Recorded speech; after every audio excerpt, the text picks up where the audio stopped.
Have you ever wondered why some people never seem to worry about money, while others work hard all their lives and still struggle? Today, we're breaking down rule number 1 from the legendary book Rich Dad, Poor Dad by Robert Kiyosaki. And this isn't just another money tip, it's the foundation that separates the wealthy from everyone else. Stick around till the end because I'm not just summarizing. I'll give you 3 actionable takeaways you can use today, no matter where you live or how much you earn. Let's start with the mind-blowing part. The rich don't work for money. Money works for them. Wait, what does that even mean?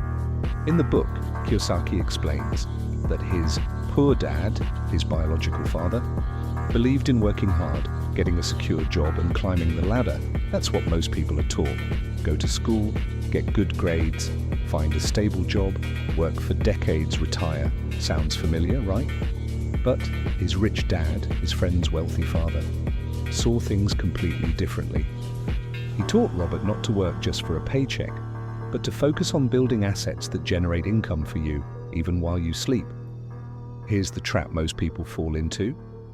You get a job, you get paid, you spend, and then you need to work again next month. That's the rat race. And even when people get a raise, what do? They upgrade their lifestyle.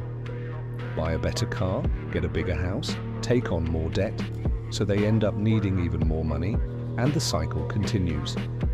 The wealthy break this cycle by prioritizing assets over paychecks. Assets, think, check. Investments, check. Rental properties, check. Businesses, check. Intellectual property. These generate passive income, which means they don't trade time for money. And the more assets they acquire, the faster their wealth grows. Here's the mindset shift you need if you want to escape the rat race. Don't ask, how can I make more money? Ask, how can I make money work for me?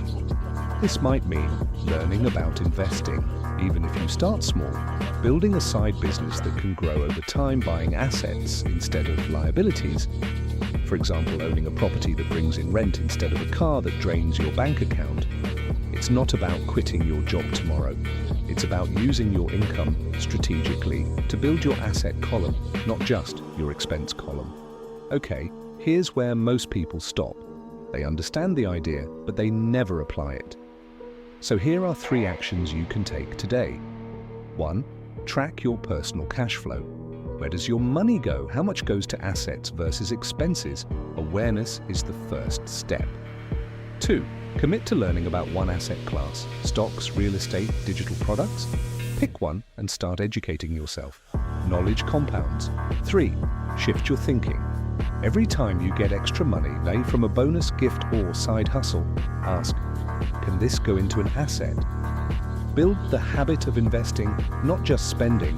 If you've made it this far, you're already ahead of most people, because you're not just working in the system, you're learning how to rise above it. Don't forget to like, subscribe, and hit the bell so you never miss a strategy that could change your financial future. See you in the next one.